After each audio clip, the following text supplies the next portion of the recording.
fact, last time I was here, I think I almost died.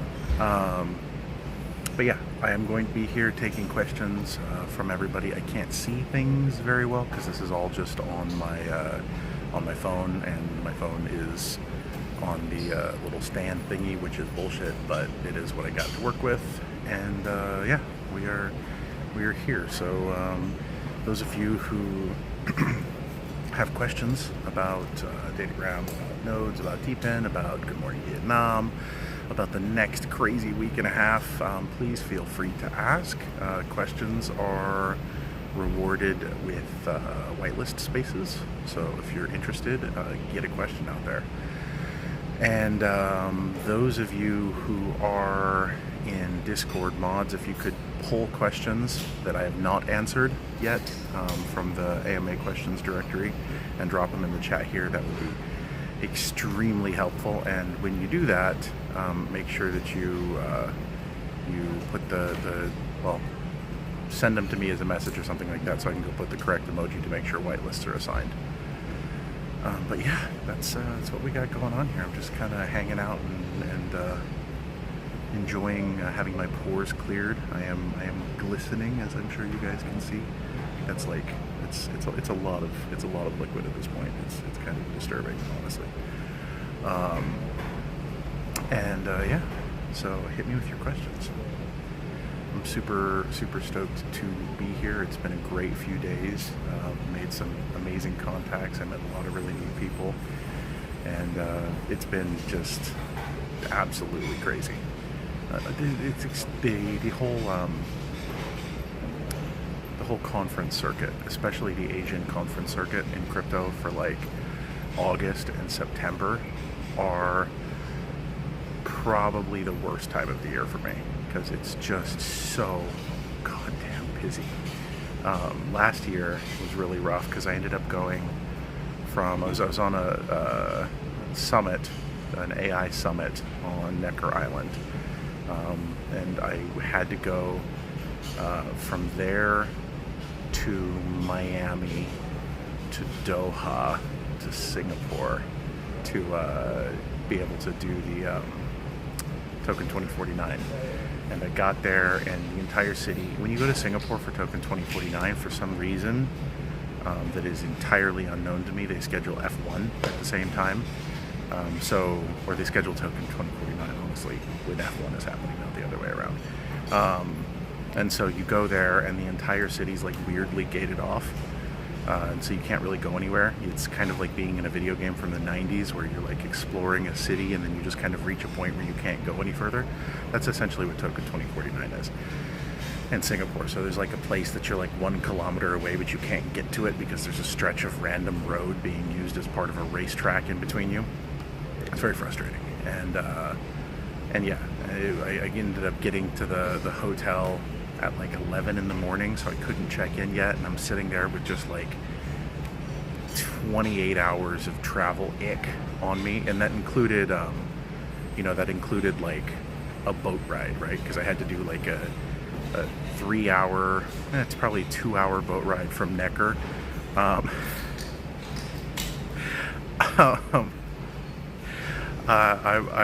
Fertile Beetle. I'm happy for you. That's one hell of a comment. I'm not going to read that one, but yeah, no, it is ridiculously shiny.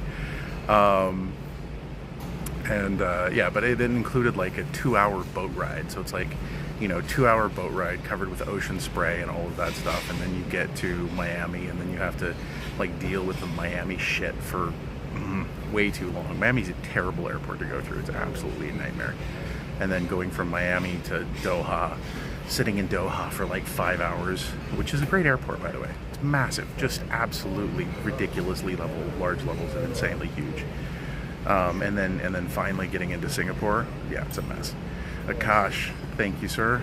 Akash says, welcome back. I thank you, appreciate it. I'm just here. I've got a little bit of time to kill in the airport before I board my flight. And so I figured I would hop on here and answer some questions. So go back to the Discord and get people into the stream to ask questions so that I can answer them. Fertile Beetle, do you have any questions other than comments about my shiny head? Yeah, I have some questions. for you, but yeah, I don't know. I don't know how to handle that, man, or woman. I don't know what I'm dealing with here. But yeah, the other thing that was kind of cool, and actually let me just pimp this here for my buddy Go Run, is I picked up, oh shit, I picked up one of these. It is the Cyberch Charger, and it's, I did a little unboxing of it, but, oh wait, hold on, let me do better here. It's a Cyberch Charger, and you can plug it in and you earn rewards essentially by charging. It's got these little doodads that go on the front. I don't know what the fuck they do, but it clicks on very satisfyingly. And yeah, it's a pretty cool thing. Nice high quality materials. Very nice box, very nice packaging. I used to do a lot of like print management and stuff like that back in the day. And so I'm a little bit of a print snob. And so it's very, very solid. Zidane Mutakin is Michael in Discord, so that's a good note. Zidane, please, yeah, just I'm answering this here. If you hopefully you should get the whitelist. If you don't get the whitelist because somebody hasn't been paying attention and didn't assign it to you, please tell me. Asks, what are the potential long-term effects of Datagram on the Web3 ecosystem, and how might it disrupt traditional business models and power structures within the industry? Within Web3, I don't know that it would. I think that the bigger question is, well, ultimately at the end of the day, if the more of us are working together, right, the more projects that come on board, the more things, more DePIN protocols that are connecting and working together and hopefully using the Datagram core substrate, the more efficient each of those protocols will become, because essentially then they're not going to just be a network standing all alone by themselves. There'll be a network that's integrated in with Datagram, integrated in with our CDN, integrated in with our routing, and essentially will be, if not sharing resources with one another, sharing connections, so that when, you know, node 100 wants to connect with node 7000, it has the rest of the network that it can transact through and transit through. So the idea is, in the long term, is that more projects, the more projects that are involved, the more efficient each of those projects become, and that could have a pretty big impact on the industry. In terms of making projects, you know, a little bit more standardized and easy to work with, but then in the long run also, you know, making the projects that are not integrated kind of be less attractive in the long term. So we'll see how that goes. But I think it has a decent chance to disrupt some pretty significant power structures in terms of, you know, management and stuff like that outside of the Web3 industry. I mean, ultimately, at the end of the day, we're not just here for Web3. We're here for business. And I think that once people realize that they can build businesses effectively on top of Datagram, the same way that people have built businesses on top of AWS or on top of, you know, any other cloud service provider, that's where things are going to get really interesting. And once we get to the point where people can really run applications on top of it effectively, and so basically you would be burning Dgram tokens to get data to power your application, I think that's where things get really, really interesting, because, you know, suddenly instead of having to spend a whole bunch of money to spin up an app using AWS or something like that, you can plug directly into Datagram instead. And that's kind of where I want this to go. What other questions do you guys got? How is everyone doing today, by the way? Are you enjoying your weekend? I hope you're enjoying your weekend. Try to take a little bit of time, a tiny bit of time at least, to touch grass, because this is, yeah, it's a busy part of the year. People are a little bit frazzled. People are a little bit crispy. Yeah. Let's see, Humbled Anime Enthusiast asks, what is the bear case for Datagram? When building and planning, what are the biggest obstacles the team identifies to work around or work through? Or solve altogether, I guess. The bear case. True Scoundrel on Discord. Thank you, by the way, for you know, saying who you are here.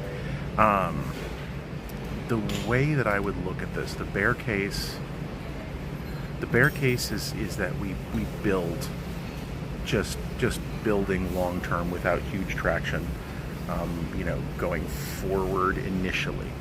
I think that's kind of the bear case, is that we have to, you know, over a lot of you know, over a lot of time, we have to push things forward to, you know, get to the correct point. I just saw the status change on like a bunch of flights on the board. I have no idea what's going on. Hopefully no big disasters. Anyway, so that's kind of the bear case. The bear case is that it's a really long slog to get the traction that we want. The bull case is that people understand what we're doing very quickly, and things pick up, and you know, we're able to build out into the industry more. I truly believe that I've never seen tokenomics that are as well constructed as ours, in terms of keeping things tight, keeping the emissions rewarding for the node operators, and keeping the entire ecosystem approachable.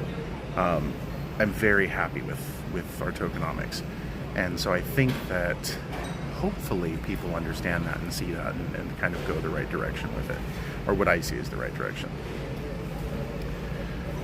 What else? What else do you got? What else do you have? And what other goodies do I have? Somebody got my nifty little conference badge. Oh, where'd it go? Boop. Get to go hang that on the wall with all the other bazillion conference badges. My daughters love to take these things around and wear them. It's kind of hilarious. Yeah, that's all the goodies that I have acquired on this trip. I didn't even get my kids' stuff, which I feel terrible about now that I think about it. I might have to end the stream early and go find something, you know, some little tiny hat or something like that. We'll see. I'm also in the process right now of getting some merch. Eterna. How does Datagram plan to differentiate itself from an increasingly crowded crypto space, especially in terms of real-world utility and network effects? I mean, it's crowded, but it's really crowded with bullshit, honestly. You know, there's a lot of projects out there that just aren't good projects. And I think that the way that we differentiate ourselves is by building a really good project. Like, you know, something that is clear, it's transparent, we're very forward with things.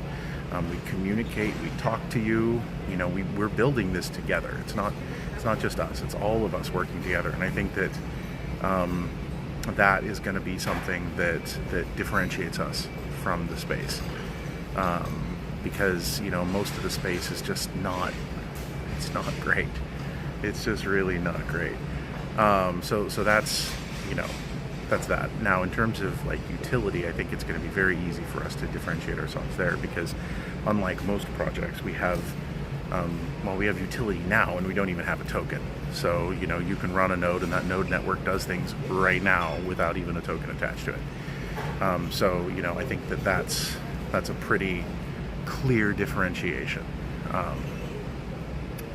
So yeah, there's that. And then the way that we have, and we haven't even talked about some of this yet, but the way that we have the incentives to bring new people to the network is, I think, going to be very attractive to people. So if you are like a salesperson, being able to, you know, be able to engage and bring more people to use the product, like actually use the product, not just run a node, not just, you know, like not just buy a token, but actually use the product. And, you know, one of the things that I want to do is make all of the sort of onboarding tech, you know, white labelable, so you can come in and build your own service directly on top of Datagram. That's what I would like to see. So people can come in, pay you fiat, you set what percentage you want in terms of a what's the word I'm looking at? Cost of goods sold, profit percentage, what your margin is. Margin, that's the word I'm looking for. God, I'm so tired. You set your margins on the product, and then people are able to just pay you in fiat, and then, you know, you'll be able to get a you know, chunk out of that. That's going to be huge. When bringing on other projects to the network or establishing partnerships, how is the vetting process? What boxes do they need to check? So the vetting process for us, when we like start looking at projects to connect with, is quite rigorous. We're looking for projects that have real utility. We're looking for projects that have real community. We're looking for projects that have real tech. It doesn't necessarily have to be the best tech yet, but it has to be something that there's still pushing forward with and working on. It's very, very critical that there's actual, sort of development and growth happening anytime, we're bringing something in there. Because what we don't want is we don't want to expose our community to a project that is bullshit and then have our community get involved in that project because they think it looks cool and then have that project rug them or whatever. That's not what we want. So we do check a lot before we start hopping on live streams and stuff like that, which is why a lot of the DePIN projects that you see us work with are very well established projects. They've been around for years. They've been Web 2, like the SkyX guys and things like that, where they have actual, projects that have been around for sometimes as much as a decade. Things like that are super important. Isadora Awino is from Kenya. Welcome, sir. I'm glad that you're here. I assume Isadora is that Isadora? Is that a he or she? I don't know, honestly. Now I'm confusing myself. And SEO 30 the artiste. I have a pink hand waving too. I don't get to see any emojis here, unfortunately. It just tells me what they are between colons. What other questions do you guys have? What do we need to do here? Anything that anyone has to say? Okay, hold on. I'm going to gently try to bounce over to Discord really quick and see what's going on. I got prestige. What is that?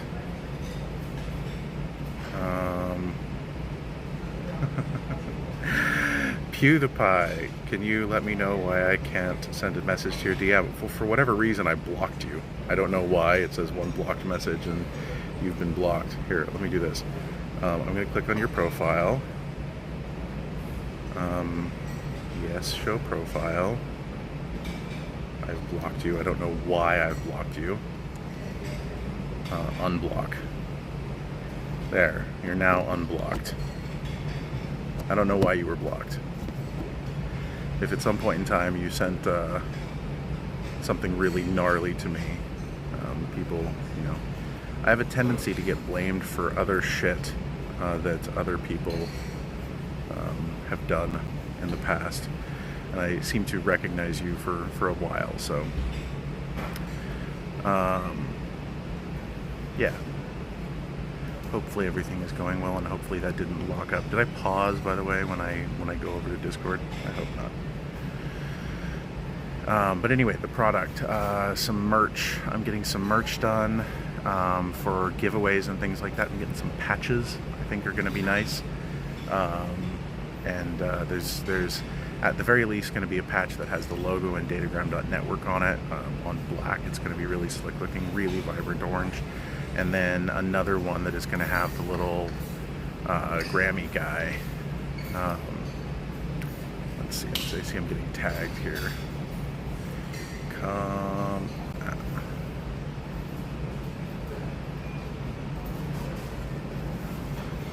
ask questions on the stream.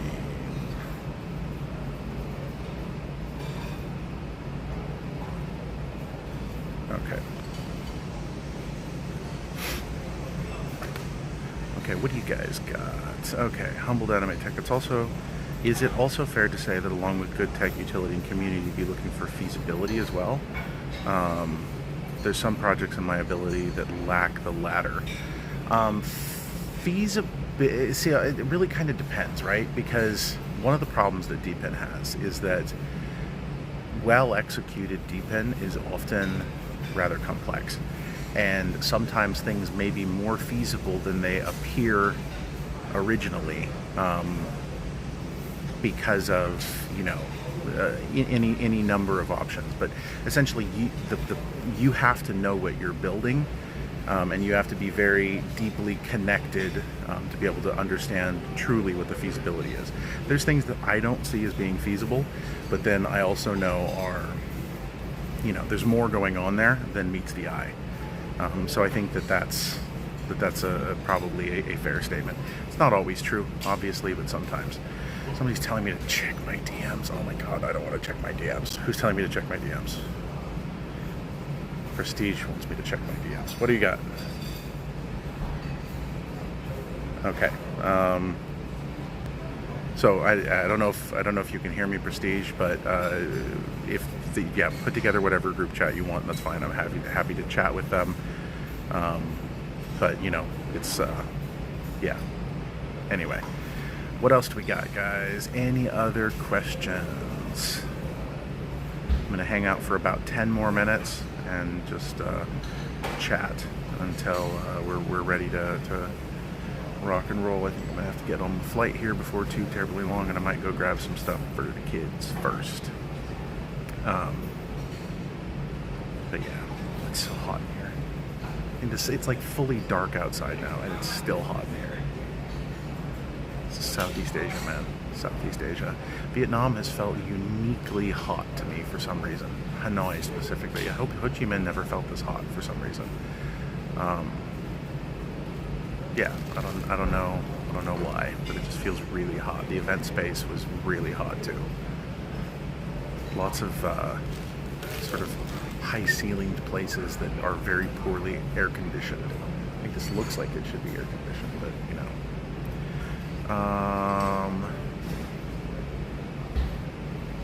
Eterna, what's the legal structure? Oh wait, hold on. For the long term, this is from SEO 30 to RTs. For the long-term growth and progress of Datagram across the country, across the world, is there any plan to teach newcomers like students about what DePIN and Datagram are? Are you open to sharing your ideas? Absolutely, I'm open to sharing my ideas. I'm very happy to. I actually have a 1-hour lecture in Ho Chi Minh City next week to teach about DePIN. Not specifically about Datagram. I mean, obviously, I'm going to mention it and mention some of our technology and things like that. But it's actually, about the Datagram, or not Datagram, DePIN as an industry and whatnot. And so that's going to be something that I'm going to be talking about. Super happy to.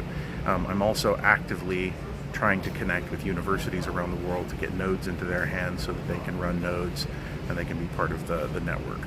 And then further, there's other pieces that are going along. So if you know an institution that wants to talk, I'm happy to do guest lectures. I'm happy to do Zoom calls.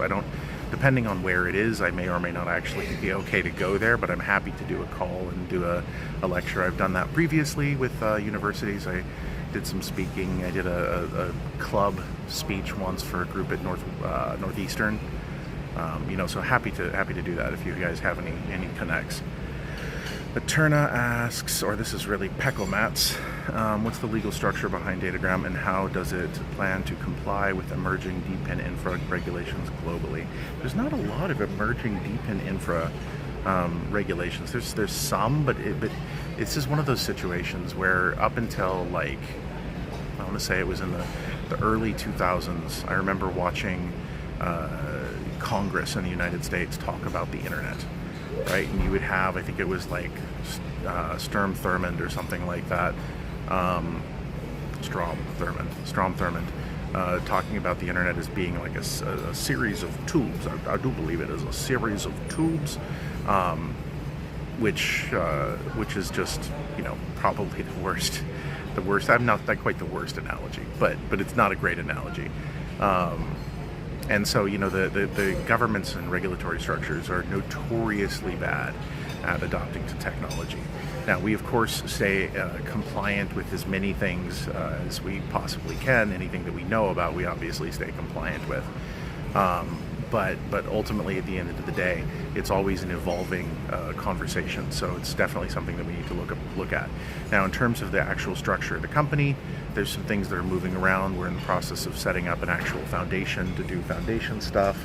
So once everything is ready, then that'll be cleared, very clear. So that's it. Right now, the structure itself is evolving a little bit. What else do we got? Any other questions? Anything else that you guys have? And SEO says that's great. I'm glad that you think so. I'm very interested in working with academia. I see students as being sort of the future of development, period. You need to build things out and make it so that the students can connect and use it. And if the students connect and use it and it becomes the way that they do things when they finish with whatever they're studying, they're going to go on and use it in their daily lives, and in the companies that they go on and found and work at and things like that. And so, working with students is you can be helpful to them, you can make things better for them, and it also works out in the long run for everybody, I think.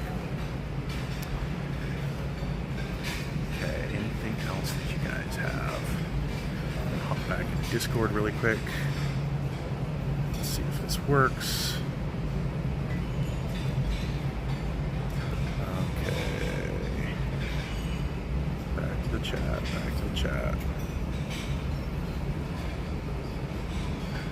My God, my Discord is just a mess. Okay.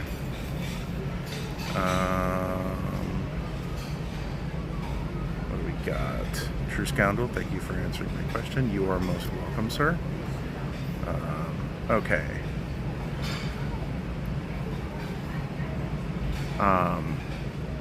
Okay, Rizwan THR. Rizwan. Hey, Captain, got really important questions. Guess I'm buying 2 nodes at the same wallet. Can I run both nodes in the same PC, or should I run in different PCs? You should run them in different machines. Running them in one machine is not expected behavior, and it's not great for the network, because well, honestly, the whole point of having a distributed network is for it to be distributed. It absolutely defeats the purpose to have multiple nodes running in the same PC.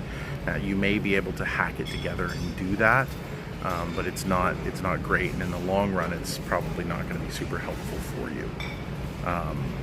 Let's see, Eterna has posted another thing here. Do you believe that Datagram could surpass Pioneer DePIN projects in terms of what they achieve overall? Yes, absolutely, 100%. A lot of the Pioneer DePIN projects haven't achieved all that much, to be completely honest. Some of them have. Some of them are really, really great. Like, I love the guys over at Flux. I love, what Mark over at Aether is doing. I like what a lot of them are doing, but I think that there's a lot of other projects that would be considered sort of Pioneer DePIN projects. I think this absolutely can surpass those projects in terms of impact, in development and things like that. So, yeah, absolutely. What else? I am handing out whitelist spots for this. I've not seen anything come through from Twitter, which I'm only seeing YouTube. So I'm wondering if things are not coming through on Twitter. I'm going to close the chat and reopen the chat and see if it picks anything else up. No, it did not. Okay, well, we'll see. Maybe nobody's saying anything on Twitter. Or Twitch. But you never know. Usually people say things on Twitter, though. I don't know. Okay, guys, I'm going to give it just a little bit more time, and then I'm going to go ahead and wrap it up. Ooh, I just got a data warning from my phone. I guess it is not like the fact that I'm roaming and on internet and just hanging out here soaking up data, playing on the interwebs. But okay, guys, if there is nothing else, oh man.